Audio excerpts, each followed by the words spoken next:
तो आप सभी को नमस्ते प्रणाम। मैं आपका अपना ठाकुर प्रखर सिंह और रात के 10 बज चुके हैं और कहानी का जो सिलसिला है बदस्तूर जारी है। पिछले कई दिनों से कभी कहानी 8 बजे आ रही, कभी 10 बजे आ रही, कभी 9:30 बजे आ रही। आज अगर आप देखेंगे तो बोलने को मैंने बोल दिया कि रात के 10 बज चुके हैं, क्योंकि वो आदत में अब शुमार है। आज 9 बजे कहानी आ रही। वैसा एक्सपेरिमेंट इसलिए हो रहा क्योंकि हाल में ही जब मुझे मैनेजर मिला गूगल की तरफ से, यूट्यूब की तरफ से, तो उन्होंने एक चार्ट मुझे दिया और कहा कि आप ऐसे टाइम पे वीडियो अपलोड कीजिए जिस टाइम पे आपको जो देखने वाले हैं, आपकी जो ऑडियंस है, आपके जो सब्सक्राइबर हैं, वो कम से कम एक्टिव रहें। तो चार्ट इस समय आप स्क्रीन पे देख सकते हैं। जब 10 बजे की बात करूं तो उस टाइम लगभग लोग सो चुके होते हैं, तो बहुत कम लोग देखते हैं। फिर सुबह तक उनके सामने न जाने कितने वीडियोस पहुंच जाते हैं, तो फिर उनका भी इंटरेस्ट रहे ना रहे, क्योंकि ताज़ी चीज़ों में ज़्यादा इंटरेस्ट होता है अपेक्षाकृत बासी चीज़ों में। तो इन तमाम चीज़ों को मद्देनज़र रखते हुए और तमाम प्रयोग करते हुए आज मैंने 9 बजे डाला है और प्रयास यही है कि 9 बजे ही डालूं, क्योंकि एक रीज़न और है कि 10 बजे डालने के बाद 3 घंटे तक मुझे वेट करना होता है। 3 घंटे वेट करने का मतलब कि जब 3 घंटे गुजर जाते हैं किसी वीडियो के पब्लिक होने के बाद, तब जाके पता चलता है कि उसका रिएक्शन और उसका रिस्पॉन्स कैसा है। तो 1 बज जाते हैं, उसके बाद फिर 2 बजे तक सोता हूँ, उसके बाद फिर उठता हूँ। तो ऐसे हाल में सेहत और आँख दोनों का नुकसान हो रहा। तो 9 बजे रहेगा तो 12 बजे तक सो जाऊंगा, 12-1 बजे तक। तो ऐसे हाल में सुबह 8 बजे 7 बजे तक उठूंगा तो भी सेहत के लिए फ़ायदेमंद रहेगा। लिहाजा प्रयास यही है कि 9 बजे ही वीडियो आए। खैर, आप लोग लगातार कमेंट कर रहे थे कि क्यों चेंज हो रहा, तो मुझे लगा कि वजह समझा देनी चाहिए। अब आते हैं आज की कहानी की बात करते हैं। और आज की कहानी की बात करूँ तो अगर एक आदमी, उसकी नीयत में कोई चीज़ शुमार हो जाए, कोई चीज़ शामिल हो जाए, चाहे वो चोरी हो, चाहे वो गुंडागर्दी हो, चाहे वो आपराधिक प्रवृत्ति का व्यक्ति हो, चाहे चरित्रहीनता हो, ये तमाम चीज़ें एक बार आदत में शुमार हो जाएं तो फिर वो छूटती नहीं। अब चाहे जितना मौका दे दीजिए, चाहे जितनी कोशिश कर लीजिए। और आज की कहानी इसी बात का एक जीता जागता एग्जाम्पल है। कहानी बिहार की है। बिहार में एक जगह लगती है पूर्णिया। कहानी इसी पूर्णिया में रहने वाले एक बेहद संपन्न परिवार की है और सीधा सीधा अब इस कहानी की रुख करते हैं। दरअसल बिहार के पूर्णिया में एक परिवार रहा करता था। परिवार के जो मुखिया थे प्रदीप, हार्डवेयर के बहुत बड़े बिजनेसमैन, ठीक ठाक पैसा था। उनकी एक बेबी थी जिसका नाम था शीतम। बच्चे थे, भरा पूरा परिवार था। जो प्रदीप थे पहले कोल इंडिया में इंजीनियर थे, गवर्नमेंट इंजीनियर। उत्तर प्रदेश में इनकी पोस्टिंग थी। उसके बाद उन्होंने वहाँ पे काम छोड़ा। काम छोड़ने के बाद उन्हें लगा कि शायद जहाँ पे जन्म हुआ है, जहाँ पे पले बड़े हैं, अगर वहीं पे आके अपने काम धंधे को आगे बढ़ाएं तो शायद ज़्यादा सही होगा। उसके बाद उन्होंने वहाँ पे नौकरी छोड़ी और छोड़ने के बाद आ जाते हैं इसी पूर्णिया में और यहीं पे हार्डवेयर का काम डालते हैं। पैसे थे और साथ ही इन्होंने अच्छा खासा इन्वेस्ट किया। जिस हिसाब से इन्वेस्ट किया उस हिसाब से रिस्पॉन्स भी मिला। ठीक ठाक इन्होंने पैसे कमाए, बढ़िया दुकान चल निकली। अब चूँकि बढ़िया घर था, बढ़िया सब कुछ था, घर में नौकर चाकर थे, तो किसी भी तरह के ऐसो आराम की कोई कमी भी नहीं थी। तमाम चीज़ें बिल्कुल ठीक चल रही थी। वक्त धीरे धीरे आगे बढ़ रहा था, बच्चे बड़े हो रहे थे। लेकिन इसी बीच, इसी साल 2024 के इसी मार्च महीने की बात है, अचानक से सुबह सुबह भी 2 दिन पहले की बात है, जब इनके घर में इनकी जो मेड है, यानी जो नौकरानी है, वो आती है। तो आने के बाद उसने जब घर के अंदर कदम रखा, कदम रखने के बाद उसने जो कुछ देखा, उसे देखने के बाद उसकी चीखें निकल जाती हैं। अंदर फर्श पे जो प्रदीप थे वो गिरे पड़े थे। गर्दन पे कुछ लाल लाल निशान, चेहरे से खून टपक रहा, सर से भी खून टपक रहा। और थोड़ी दूर पे जो प्रदीप की बीवी है शीतम, वो एकदम अचेत अवस्था में पड़ी हैं, मानो उन्हें कुछ सुध ही नहीं है कि क्या हुआ है और क्या हो रहा। अब जो मेड ये चीज़ देखती है, देखने के बाद फ़ौरन चीखती है। चीखने के बाद आसपास के तमाम लोग जब चीख सुनते हैं तो वो भी भागे भागे घर के अंदर दाखिल हुए। अब आसपास के तमाम लोग जब आते हैं तो वो भी देखते हैं कि जो प्रदीप हैं फर्श पे पड़े हैं। फ़ौरन एक लोग आते हैं, आने के बाद नब्ज़ टटोलते हैं। नब्ज़ टटोलते हैं तो टटोलने के बाद वो भी सन्न रह गए, क्योंकि प्रदीप की नब्ज़ जो थी थम चुकी थी, सांसें टूट चुकी थी। इसी बीच किसी ने पुलिस को फ़ोन किया। पुलिस भी जब सुनती है कि प्रदीप के साथ ऐसा हो गया तो वो भी भागी भागी पहुंची। पहुंचने के बाद जब पुलिस देखती है प्रदीप की बॉडी को, तो देखने से ही पुलिस को डाउट हो गया कि ये जो मामला है ये नेचुरल डेथ नहीं है, क्योंकि गले पे लाल लाल कुछ निशान रगड़ के, साथ ही जो सर है और चेहरा है वहाँ से खून टपक रहा।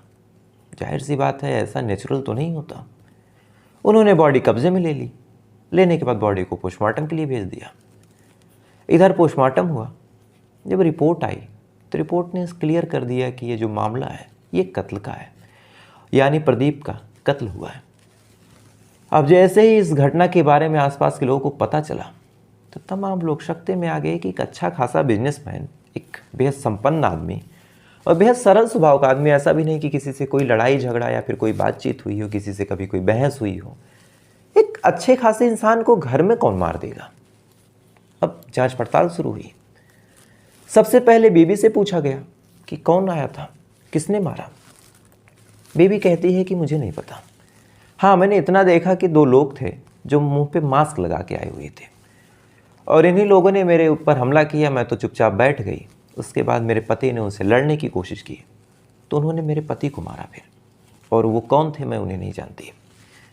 अब पुलिस वाले जब ये बात सुनते हैं तो सुनने के बाद एक और चीज़ पूछते हैं कि आपका इतना बड़ा घर है तो क्या आपके घर में कोई कैमरा वगैरह नहीं है। बीबी कहती है कि कैमरा तो था, क्योंकि पुलिस ने वहाँ पे वायर वगैरह देखे, कैमरे के जो वायर होते हैं वो तमाम चीज़ें देखी। तो फिर पुलिस वालों ने पूछा कि कैमरा कहाँ गया। बीबी ने कहा कि कैमरा निकाल दिया गया। अब ये चीज़ पुलिस वाले सुनते हैं। सुनने के बाद उन्हें बड़ी हैरानी होती है। उन्होंने कहा कि एक आदमी अपने घर में कैमरा लगवाता है अपनी सुरक्षा के लिए, ऐसा कैसे हो सकता है कि कैमरे को कुछ दिन पहले हटा दिया गया। बीबी ने फिर कहा कि साहब अब हम लोगों के बीच डिस्कस हुआ, हमने डिसाइड किया कि कैमरा बहुत अच्छी चीज़ नहीं है, घर में कौन आ रहा कौन जा रहा तमाम लोग चेक करते रहते हैं, तो हमने हटा दिया। अब पुलिस वाले जब ये स्टेटमेंट सुनते हैं तो उन्हें बड़ा डाउट होता है कि ये कौन सी बात है। आदमी कैमरा लगाता ही इसलिए है कि घर में कौन आ रहा कौन जा रहा है ये पता चले। अब इस वजह से कोई परेशान हो कि कैमरा क्यों हटा देगा। और कौन ऐसा था जो चोरी छिपे आता था जिसके बारे में दोनों मियाँ बीवी एक दूसरे को नहीं बताना चाहते थे। और आमतौर पे ऐसा होता कि एक नहीं बताना चाह रहा तो दूसरा जिद करता कि नहीं कैमरा लगे रहने दीजिए। ये कैसा मामला है कि दोनों ही कह रहे हैं कि कौन आएगा कौन जाएगा हमें नहीं जानना। बहरहाल अब पुलिस वालों को बेबी के स्टेटमेंट पे डाउट हो गया। उन्होंने फिर नौकरानी को बुलाया और कहा कि तुमने क्या देखा। नौकरानी ने जो कुछ देखा था फिर से बताया कि साहब जो हमारे मालिक थे प्रदीप, वो ज़मीन पे पड़े हुए थे, थोड़ी दूर पे जो सीतम थी वो बैठी हुई थी। पुलिस वालों ने पूछा कि क्या सीतम कुछ ऐसे उधेड़ बुन में लग रही थी कि कपड़े उपड़े अस्त व्यस्त हों, किसी ने इनके साथ कुछ हाथापाई की हो। नौकरानी ने कहा कि नहीं साहब, सीतम जैसे आम दिनों में रहती थी वैसे ही थी। अब पुलिस वालों ने कहा कि अच्छा एक बात बताओ, क्या कोई ऐसी चीज़ है जो तुम जानती हो और ऐसी कोई बात है जो बतानी चाहिए तुम्हें। नौकरानी पहले तो कुछ देर चुप रहती है, लेकिन पुलिस वालों ने जब उसे कहा कि नहीं बताओ नहीं तो केस सुलझेगा नहीं और तुम्हारी मदद चाहिए, तब नौकरानी ने कहा कि साहब एक बात ऐसी है जो कहना तो नहीं चाहिए साहब की गैर मौजूदगी में, चूँकि अब साहब है नहीं, लेकिन ये बात कहीं ना कहीं दोनों मियाँ बीवी के रिश्तों को खाई जा रही थी। पुलिस वालों ने पूछा कौन सी बात। तो फिर उस महिला यानी उस नौकरानी ने बताया कि जो सीतम मैम है इनका एक आदमी से अफेयर चल रहा था। अक्सर वो आदमी घर पे आता रहता था, साहब को नहीं पसंद था। मैं तो अक्सर उसको देखती रहती थी कि वो बेडरूम तक में जाता था। इसी बात को लेके साहब और जो मैम है इन दोनों के बीच झगड़ा भी हुआ था, यानी प्रदीप और सीतम के बीच। और झगड़ा होने के बाद फिर कैमरा भी लगाया गया था। प्रदीप ने कैमरा भी लगवाया कि कौन आ रहा, लेकिन सीतम ने फिर जिद करके वो कैमरा हटा दिया। अब ये स्टेटमेंट जब पुलिस वालों ने दिया, पुलिस वालों को स्टेटमेंट मिला उस नौकरानी के माध्यम से, तब शायद कोई संदेह और कोई चीज़ बची नहीं थी। फ़ौरन पुलिस वालों को सीतम के ऊपर पूरा डाउट होता है। इसी बीच एक और शख्स आता है जिसका नाम था सच्चिदानंद, और इत्तेफाक से ये मरने वाले प्रदीप के मामा थे। इन्होंने भी कुछ जानकारी बताई और इन तमाम जानकारियों को और तमाम स्टेटमेंट को सुनने के बाद कहानी पहुंच जाती है कई साल पहले और एक ऐसी सच्ची घटना निकल के सामने आती है जिसे वास्तव में सुनने के बाद जानने के बाद आप भी हैरान हो जाएंगे। जितना आपको प्रदीप के ऊपर तरस आएगा उतना ही आपको सीतम के ऊपर गुस्सा आएगा। और कहानी की असल शुरुआत होती है साल 2018-19 से। साल 2018-19 में जो प्रदीप थे उनकी कुछ टाइम पहले शादी हुई थी। प्रदीप पढ़ने लिखने में बेहद होशियार थे, इन्होंने बीटेक किया। बीटेक करने के बाद इन्होंने एमटेक किया। इत्तेफाक से दोनों चीज़ें इन्होंने बड़े अच्छे कॉलेज से की। अच्छे कॉलेज और अच्छे रैंक की वजह से इनको नौकरी भी बढ़िया मिली। इसके बाद इन्होंने सिविल सर्विस की तैयारियां शुरू कर दी, खासकर जो इंजीनियरिंग डिपार्टमेंट में होता है। तमाम तरह के एग्ज़ाम इन्होंने क्रैक किए और अंत में इन्होंने ईएस का एग्ज़ाम क्रैक किया। ईएस का एग्ज़ाम क्रैक करने के बाद इन्होंने नौकरी ज्वाइन की और इनकी पहली पोस्टिंग होती है उत्तर प्रदेश में। उत्तर प्रदेश में इनकी पोस्टिंग हुई कोल इंडिया में, एक इंजीनियर, वो भी गवर्नमेंट इंजीनियर। इनकी नौकरी लग गई। नौकरी लगने के बाद अपनी बीवी को लेके यूपी चले गए। तमाम चीज़ें बिल्कुल ठीक, पैसे भी ठीक ठाक हैं, बीवी का भी ख्याल रख रहे हैं। जो बीवी थी सितम, वो भी देखने में बेहद खूबसूरत। तो तमाम चीज़ें बिल्कुल ठीक चल रही थी। एक अच्छे खासे इंसान को जो कुछ चाहिए, पैसा, एक सुंदर बीवी, आज्ञाकारी बीवी और कोई टेंशन ना हो, कोई बीमारी ना हो, तो तमाम चीज़ें प्रदीप के साथ थी। प्रदीप वहाँ पे ज्वाइन करते हैं। ज्वाइन करने के बाद अब ये काम पे निकल जाते, शाम तक वापस आते। यही इनका डेली का शेड्यूल था। जो बीवी थी आराम से अपनी जगह पे रहती, कभी टाइम मिलता, घूमने का मन होता तो मॉल वगैरह चली जाती, बाकी अपना मोबाइल फ़ोन वगैरह में बिज़ी रहती।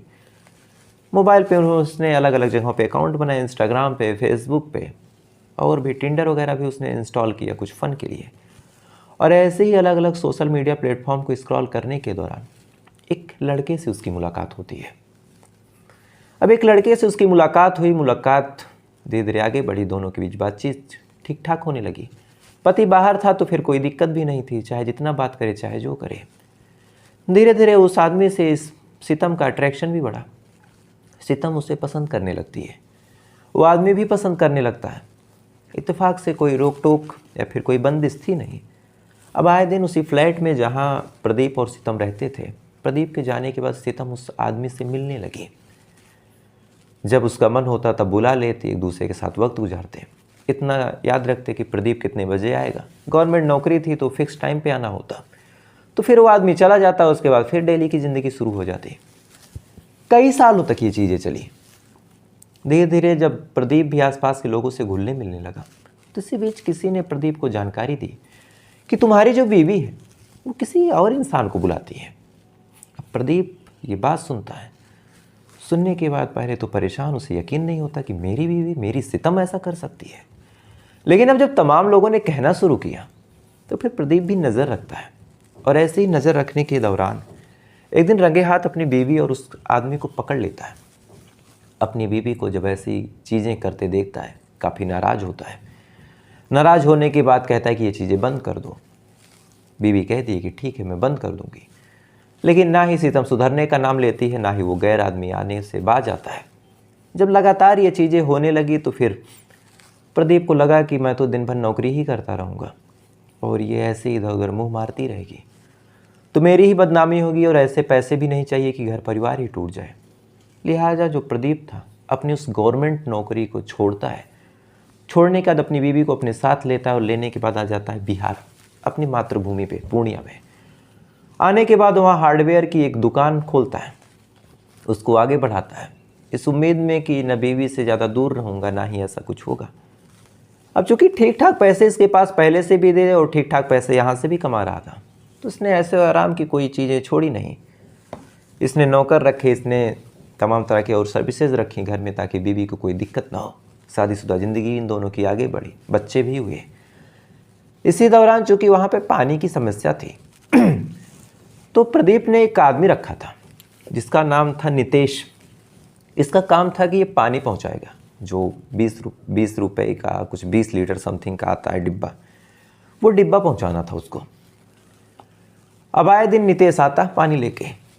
प्रदीप को भरोसा था कि नितेश ठीक ठाक आदमी है, पानी का बोतल दे के चला जाता। लेकिन देखते देखते प्रदीप की जो बीबी थी सितम, इस नितेश को भी पसंद करने लगती है। नितेश को पसंद करती है।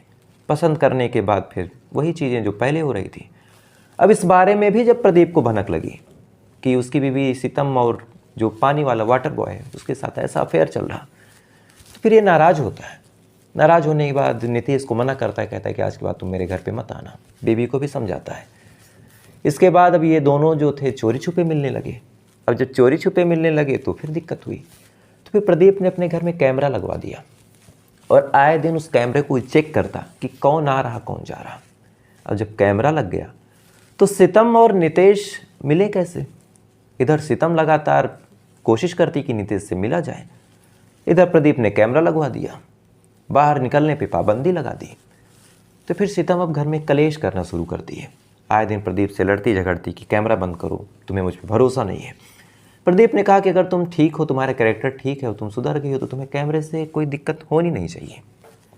इसी बात को लेकर आए दिन झगड़ा होता रहा और अंत में स्त्री का चरित्र जीतता है और फिर से कैमरा हटा दिया जाता है। कैमरा हटा दिया गया, नितेश का आना जाना फिर से शुरू हो गया। इधर ये तमाम चीज़ें जब प्रदीप देखता है तो काफ़ी परेशान होता है। परेशान होकर इस बारे में अपने मामा सच्चिदानंद से डिस्कस करता है और कहता है कि मामा ऐसी ऐसी दिक्कत है, मैं क्या करूं? मामा ने कहा कि बेटा तलाक दे दो, ऐसी बदचलन महिलाओं के साथ रहने का कोई मतलब नहीं। लेकिन प्रदीप बेचारा फिर कहता है कि मैं तलाक दे दूंगा तो मेरे जो छोटे छोटे बच्चे हैं उनका क्या होगा? मैं पूरे दिन बिजी रहता हूँ, उनको माँ का प्यार कहाँ से दूंगा? और वो बड़े होंगे तो उनकी परवरिश पे क्या फ़र्क पड़ेगा? इसी वजह से प्रदीप तलाक देने से मना करता है और शायद उसकी ज़िंदगी की सबसे बड़ी ये गलती थी। तलाक दे देता तो शायद जिंदा रहता। इधर फिर से नितेश और सितम एक दूसरे से मिलना जुलना जारी रखते हैं। प्रदीप विरोध करता रहता है। तो लगातार प्रदीप का विरोध जब बढ़ता रहा तो फिर उन्होंने कहा कि जब तक ये विरोध करता रहेगा हम दोनों एक दूसरे से ठीक से ना मिल पाएंगे ना कुछ कर पाएंगे, तो एक काम करते हैं, इसको रास्ते से ही हटा देते हैं। पूरा प्लान बनता है। नितेश रात में आता है। आने के बाद सितम और नितेश मिलके प्रदीप के ऊपर अटैक करते हैं। अटैक करने के बाद पहले तो उसका गला घोंटते हैं, उसके बाद उसके ऊपर कुछ भारी चीज़ों से वार करते हैं। वार करने के बाद जब प्रदीप मर जाता है तो इन दोनों की हिम्मत और जज्बा देखिए कि फिर घंटों तक एक दूसरे के साथ वक्त गुजारते हैं, वक्त गुजार लेते हैं। उसके बाद जब दोनों का मन भर जाता है तब जाके नितेश वहाँ से जाता है और सितम फिर एक्टिंग करती है कि कुछ लोग आए और उन्होंने हमला किया और हमला करने के बाद प्रदीप को मार दिया और मैं जिंदा बच गई और शायद इसका प्लान सक्सेस भी हो जाता। लेकिन जो सितम थी, ये कहना तो नहीं चाहिए, इसकी बदचलनी जो थी, इसका जो कैरेक्टरलेस वाला नेचर था, वो इतना सबको पता हो चुका था, चाहे मामा हो चाहे नौकरानी हो कि चाहे जिससे भी पुलिस वालों ने पूछा, सब ने बताया कि जो सितम है वो ऐसी ही है। तब जाके पूरा केस अभी आज 17 तारीख है, 16 तारीख को लगभग 2:40 पे वहाँ के जो पुणे के एसपी उन्होंने इस बारे में बताया और तब आज आपको ये कहानी सुना रहा हूँ। तो फिलहाल ये थी पूरी कहानी और तबीयत भी शायद कुछ ख़राब हो रही है, गला बैठ रहा। तो आपसे कल फिर मुलाकात हुई किसी दूसरी कहानी के साथ। तब तक अच्छे रहिए, खुश रहिए, अपना ख्याल रखिए, अपने देश का ख्याल रखिए। जय हिंद, वंदे मातरम।